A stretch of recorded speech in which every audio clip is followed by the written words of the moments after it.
Welcome back, fellow shop rats. It's a Talk About It Tuesday, and I feel like taking a little trip down memory lane. I want to share something about my career back when I was an engineer in the auto industry, just because I think it's an interesting story and y'all might get a kick out of it. If you don't want to watch it, that's totally fine. I'm just being an old man telling stories about the old days. Let's watch the show intro. We'll see you in a few seconds. I'm Mike. This is My Cars Shop. Been really fortunate in many ways in many areas of my life, especially back in the days when I did work in the auto industry. And I started out my career, as many of you know, working in hot rod shops, working as a mechanic, and then eventually working in Chrysler dealerships and GM dealerships and stuff like that. Moved into service management, and then had the opportunity to move into engineering courtesy of a guy that became a good friend of mine that many of you know as Mr. Tom Hoover, the father of the 426 Hemi. He was actually my first boss when I worked in engineering when we worked at Walbro Corporation. Well, I ventured around and worked in other fuel industries, but ended up coming back to Walbro Corporation as a product engineer, working in the aftermarket, but also did a bunch of work for Mopar parts.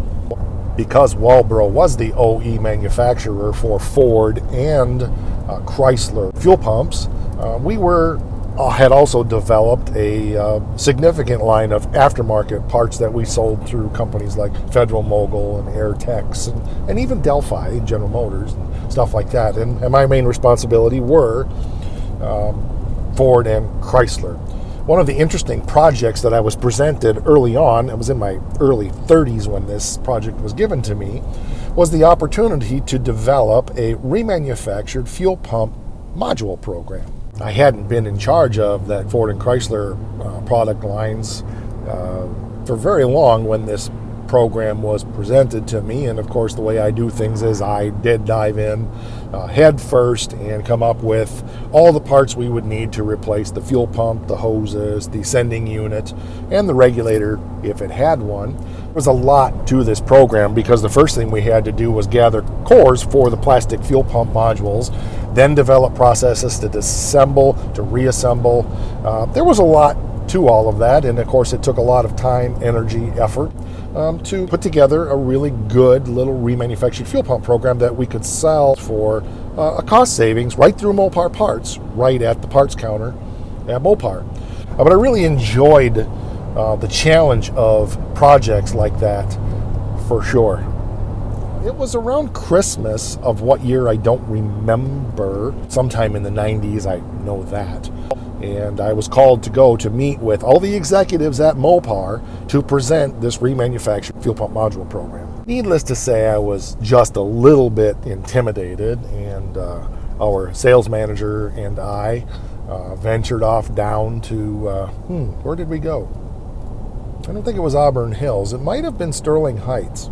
I don't remember, but I do remember we went down to one of the headquarter buildings for Mopar Parts, walked into this room, and of course I had, a big packet to present to everybody, and there was 10 or 12 people sitting around the table for me to present this program, and Rich, who was our sales manager, did the introductions, and then it was all up to me at that point. Needless to say, as a young 30-something sitting in a room with all of these, much more experienced executives, I was scared pretty shirtless. But I did it. I dove into my spiel and presented my thing and told them, look at this, look at this, look at this, and they flipped through their packets, and I got done with my 15-minute presentation and said, do you have any questions for me, things I can answer? And the executives all flipped through the thing real quick, and the guy at the head of the table, whose name I don't remember, looked it over, said, obviously you've done your homework, let's do it. If you can't dazzle them with brilliance, baffle them with bull? As we were walking out of the conference room, I was a little bit bewildered. She said, that was amazingly easy.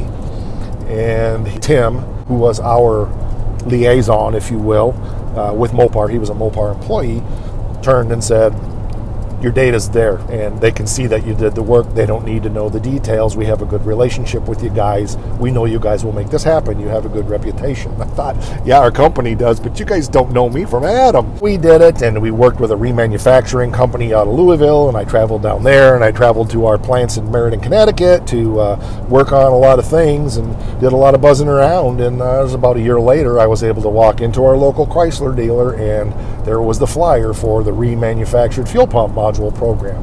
I think that program has probably been phased out because that was, close to 30 years ago now. But interesting that, it was just a fun time to be in the auto industry for sure. I've got so many stories of different things and people, and working with Roush Racing and McLaren and a lot of other programs that we did, stuff I did for Ford High Performance Mustang. I'll share those stories over time, but this one was fresh on my mind just because of some conversations that I was having actually with my buddy John from over at the Life at Speed channel, so be sure to check him out.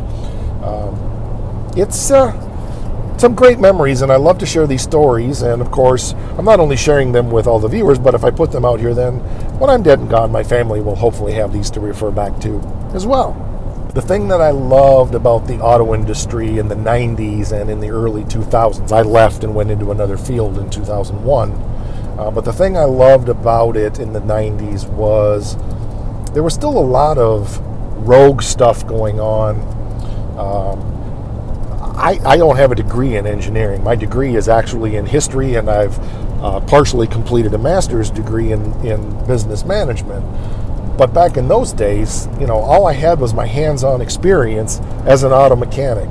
And that's where Tom had seen my potential, and that was his background, and had given me the opportunity to come in as an entry-level technician and work my way up in the industry. That was very common back in the day, and of course, having the aptitude to learn quickly, I adapted very well to being an applications engineer, which means a very hands-on engineer in the auto industry, working in that. I also worked in the marine industry. I got lots and lots of stories to share, but I wanted to share that one with you guys, so I hope you found that a little bit interesting. If you want me to share more of this kind of stuff, drop it down there in the comments, and I'll be sure to do that.